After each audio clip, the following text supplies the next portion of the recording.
So my name is Aditya, and my question to you is, a lot of criticism of Hinduism is based on basically caste discrimination. Yes. And Hinduism is a philosophy, a way of life, which is not dogmatic. It is not something which is static. It can evolve. So do you think, and a lot of is used by the Christian evangelicals and by the Muslims to convert Dalits.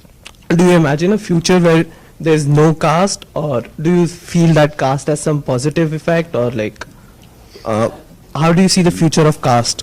So you see, at one time we had Varna, and there was fluidity. It was not meant to be in a hierarchy, because in some ways Brahmins had less rights than others did. So there's more restrictions on what Brahmins cannot do.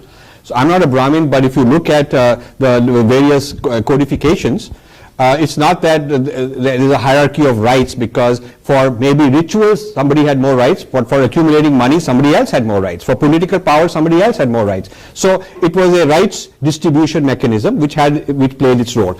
A corrupted version of that is the caste system, which becomes hierarchy and rigid, and then it becomes more dogmatic, because the constitution and politics and all of that gives caste privileges. So when the privileges are given by caste, then you are setting it up for tension, because it's a matter of fighting who gets more privilege, who is more abused. So you set it up, you set the ball in motion for more fragmentation and more conflicts, and therefore it no longer serves the purpose. It may be difficult to go back to the fluid version. So moving forward, my recommendation is that privileges for those who need special help, affirmative action, should be based on individual need.